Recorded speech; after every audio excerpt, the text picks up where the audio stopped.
Howdy folks, I am John. Thought I'd do a little garden walk around with you this morning. These are various clips I patched together from the last week, various things I've done in the garden. Thought I'd just kind of give an overall view on organic concepts, the way I see things. You know, like you gotta have a mulch around everything. You got the strawberries here. They got a nice heavy mulch that keeps the fruit clean when it does develop. There's various things you do, like planting this here flowers. These are marigolds. They're supposed to keep away some nematodes. They're bad nematodes, such like that. Here's the blueberries. Notice the thick mulch there. You gotta have it really thick and deep. And I try to keep some sulfur on that soil to keep the pH low. It's slowly changing. It takes forever to change this pH to get it low enough for blueberries. Got to have it like 4.5 to 5.5 pH. Really super low. Growing right next to those potatoes. And there's some of the potatoes that are just about ready. When they start getting dead like that, your potatoes, you can start pulling the mulch back and getting fresh potatoes. And that's the beauty of growing stuff with mulch like this. It tends to stay a lot cleaner. Look, no weeds. How much do you think I spend weeding in this little spot here? Oh, virtually nothing. Yeah, potatoes growing pretty darn well. We can go along and pull the mulch aside and just pull some potatoes out. Them bottles are various things like to make the water a little lower pH, citric acid. I use molasses also to sweeten the soil. It's to feed the microbes. And you got the corn here. That's the latest batch we've grown. You want to plant a new batch of corn like every 10, 14 days, something like that. Here's the next batch. This one's probably about 10 or 14 days older. That there's some gypsum that I put on the soil. Gypsum's something that some people ought to try out, but it's not for everyone's soil. So you gotta look into that. This here is the corn that's tasseling. It's starting to put out the pollen. You got the tillers coming out on the side. A lot of people like to cut those out, and I like to leave them. I figure they put out a little bit more pollen. Fill more of that there silk with little pollen pieces. See, the thing is, each of that little silk pieces connects to the tip of a kernel in the ear. And if it doesn't get a piece of pollen somewhere along that strand of silk, you get an incomplete tip fill is what they call it. So you got to have pollen dropping off and have it falling on those things. There's hand pollination you can do. Shake that out into a bucket and use a paintbrush to paint it onto the silks. It's easier, just let all those tillers grow, and they grow out at a good height too. Then go out there in the morning after the dew is dried and kind of shake the corn stalks, and the pollen will come down and more of it will land on the silk rather than just blowing away into your neighbor's yard. Some people like to cut those tillers. They say that they take away energy from the plant. I figure if the plant's strong and healthy and able to pull in enough nutrients and water, that's probably just making more food for it. And maybe it'll help the ears grow a little larger. This is a decorative corn that can also be ground into meal, cornmeal. It's one of the native type corns around from North America. And we got zucchini, we got cantaloupe growing in there. You got a gopher got in there, and it's eating some of the sunflowers. It really has got a penchant for sunflower. Now when it comes to growing vegetables, the mulch will rot into the soil eventually and increase the tilth and fertility of the soil. Like check out the crowns on the strawberries. They're growing 2-3 crowns a piece there now. They're going to be pretty good sized plants, and they're only a few months old now. And the asparagus. We got melon growing in between the asparagus. I'm trying to train the vines out into the pathway, keeping them away from the asparagus itself. Again, a heavy, thick mulch. It reduces your weeding. I read all these various comments in the garden groups on Facebook, and people talk about how the weeds have overtaken their garden and how they spend so much time weeding. And yet people don't want this because it looks trashy, is what some folk think. Yeah, it's a bunch of trash on the ground. So they'd rather just go out there and try to pick the weeds by hand. Now, you gotta watch it with your mulches. The rice hulls I used wound up sprouting rice all over, which could be a bit of a problem. I was able to get most of it out without any real hard time because, again, we're mulching like crazy. This means that the rice wasn't deeply rooted, and if I got it out while it was small, I just stirred the mulch up and it killed most of the rice. I left a few batches, the ones that were growing the strongest. I've never grown rice before. And that's part of the fun of gardening, is you get to try new stuff every season. Try new plants, new varieties, new places, new techniques, new circumstances. But check this out. This is an asparagus planted like 3-4 months ago. And they're coming up like crazy since I put that composted chicken manure down a couple weeks ago. Just spread that around real thin, but it's the microbes in it, and they go into the soil and run wild and crazy through your soil for a while because there will be food sources there for them, and in the process they release some of the natural fertility of the soil. You always hear people say that the American soil is being lost and the minerals are gone, etc. I don't think that's necessarily true. I think what's actually happened is the minerals are still in the soil. I mean, that's what dirt is. It's mineral elements. And you just need to have the mulch to protect the soil. And the asparagus needs something to protect it from gophers. The mulch will protect the microbes from the solar radiation and the excess heat. And they can live under that thick mulch and reproduce in that 1 or 2 inches inner space between the soil and the mulch, where is probably the most fertility. It's just like in any natural environment. It's the edge environments that wind up with the most abundance. It's the edge of the forest, not the deep forest, and not the pasture, because the animals stay right at the edge of the forest, come out into a pasture and eat, and run back to a forest for shelter. And that's what you have in that top 1 or 2 inches of soil and mulch area. That is the area that a lot of this fertility building is taking place. And then as all of this works, it can work deeper because it opens the soil up and allows more airflow down deeper, and those microbes can get deeper down and work on that deeper soil. But you have to open the top soil up first. And it has to be protected by that mulch. Those microbes can't thrive with just a baked top soil exposed to the elements and the sun and the cold.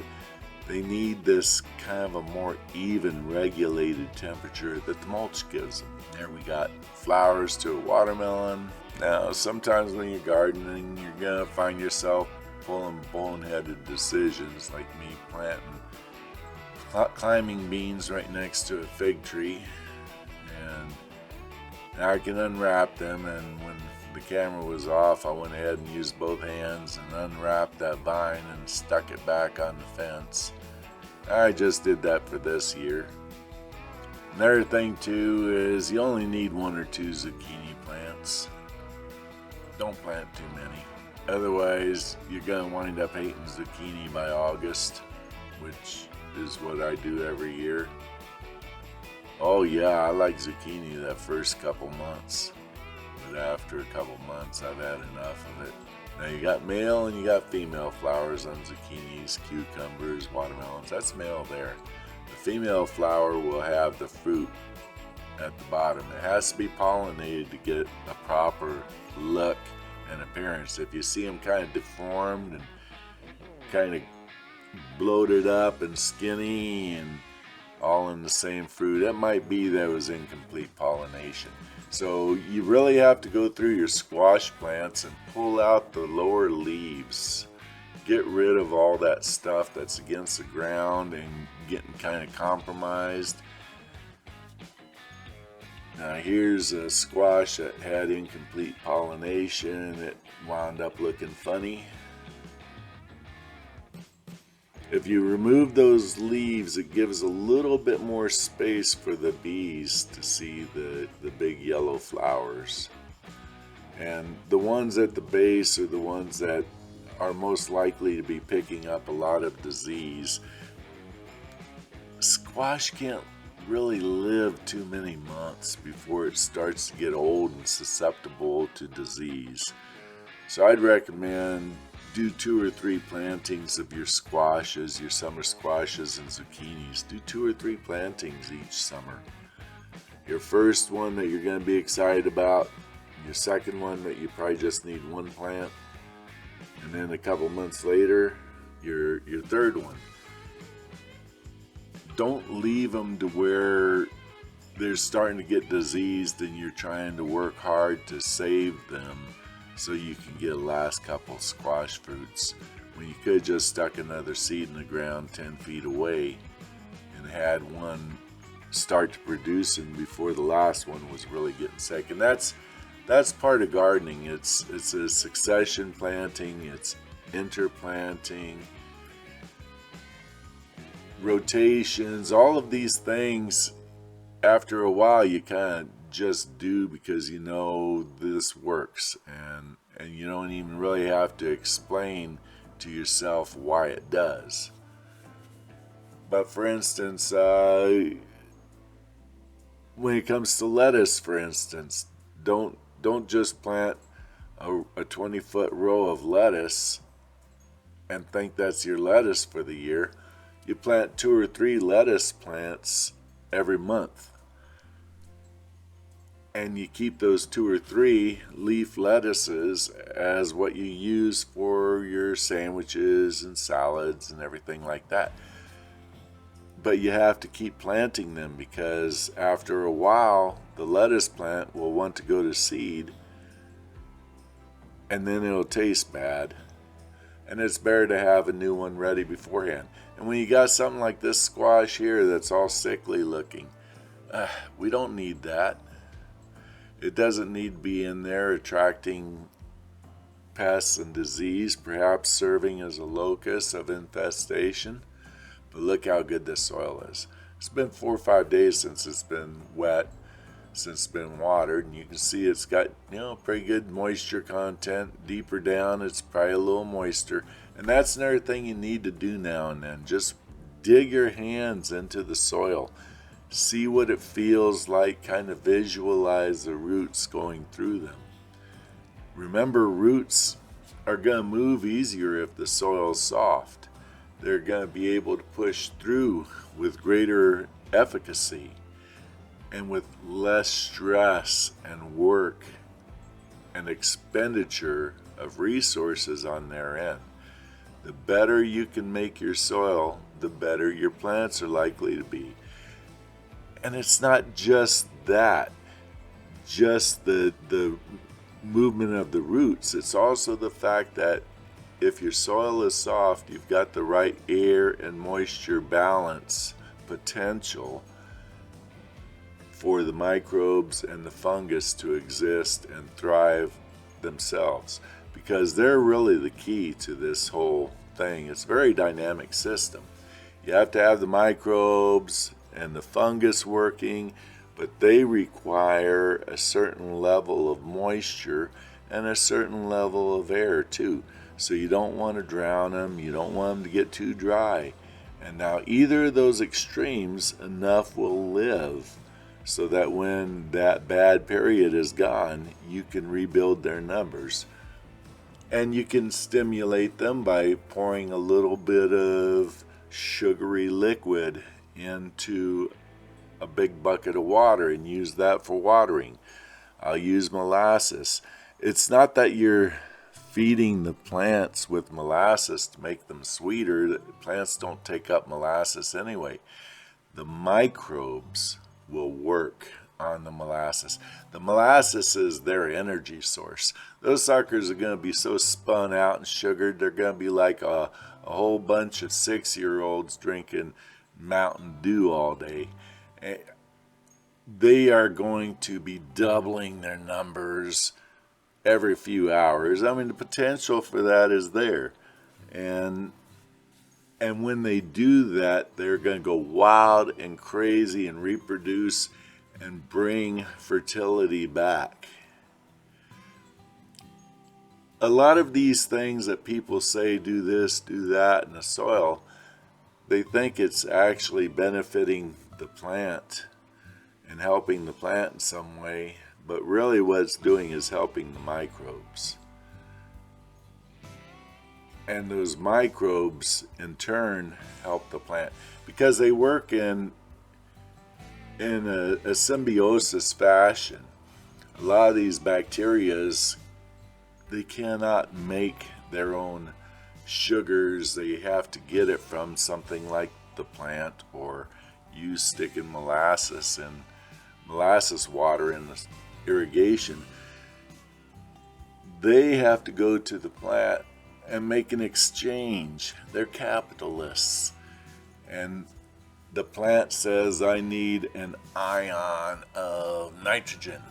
And the bacteria, if it's a rhizobacteria, will grab an ion molecule from the air that's in the soil there and fix it and give it to the plant in exchange for the same atomic weight of sugars.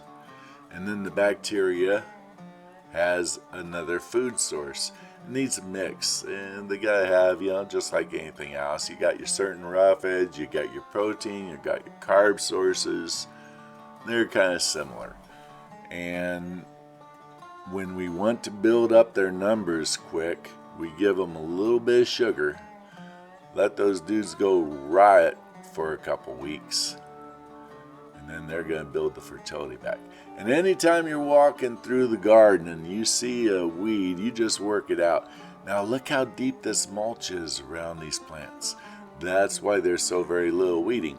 But notice right where I had the weed pulled, the mulch pulled back to give the plants a little room, well, that's where we're getting weeds in.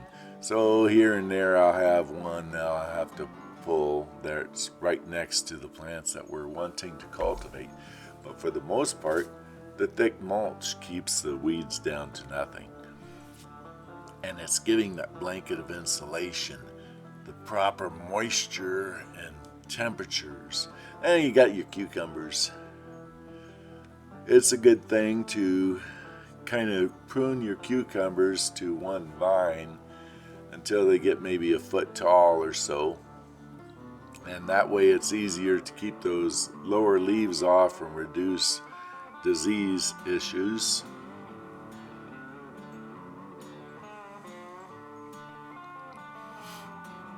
Cucumber is one of those things that is a little susceptible to molds and mildews, so do make sure you got a good sunny location for them, good drainage in the soil, good airflow around them.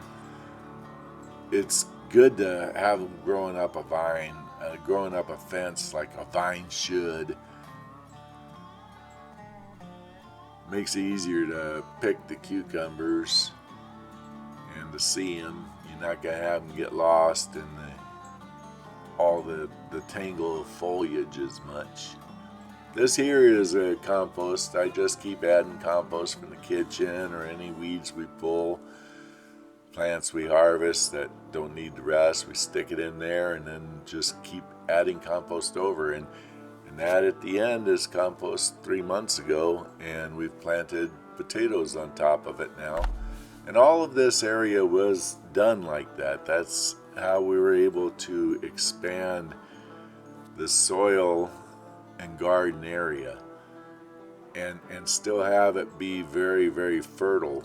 We don't even try to grow anything for the most part until we've dug it up, just to use that compost technique. Then from that point on, the ground's in pretty good shape. I'll post a link to the video on making trench compost. Again, always be picking them squash vines and keep the with squashes and zucchinis, you have to have airflow or you are more likely to have real issues with mold and powdery mildew, things like that. Now you notice zucchini's got that kind of white look on it. That's normal. Don't get upset about it.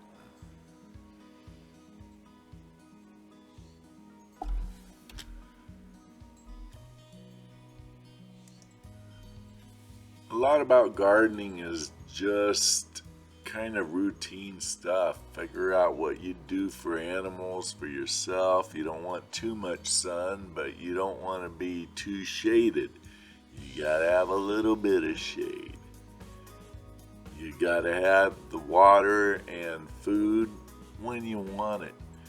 You don't just eat every 3 days all at once and drink all you can and then just be left alone.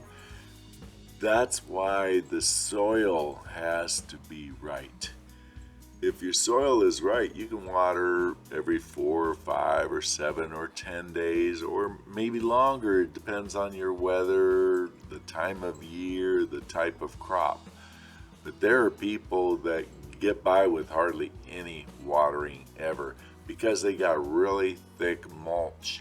And the soil is so perfect now after all those years that they can get an inch of rain, and that inch of rain will filter down into that and provide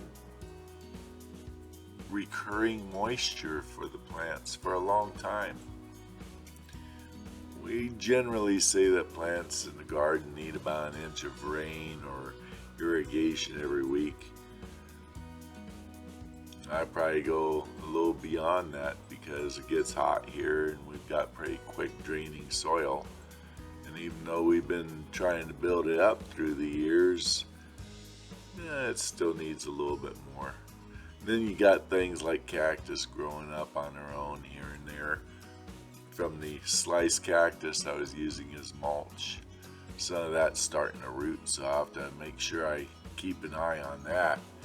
All I have to do is kind of stir it up with a shovel and make sure it doesn't stay rooting and get set in with its roots. A lot of plants you gotta keep picked. Say for instance is the zucchini. If we don't pick these big zucchinis, then the plant will stop producing because it will put all of its effort into ripening that one zucchini. So sometimes even if you don't want the food, you gotta go ahead and take it off the plant, and then you have more being produced. A garden should be looked upon as a cohesive whole. It's not just the soil around the plant and just the plant. It's its interactions with other plants, root interactions, above ground interactions, disruptions to airflow, and how the different mycorrhiza and other microscopic soil life interacts with all of this. It's a big, huge world, and I don't think it's really effectively studied yet. I studied ag back in the 70s, and this stuff wasn't part of our curriculum. So I'd say that there's a lot of discoveries to be made yet. Anybody who's going to be going to university to study soil science has the potential to make some world-changing discoveries in the future. Well, folks, thank you very much for watching the video. Have yourself a good day. Have a great garden.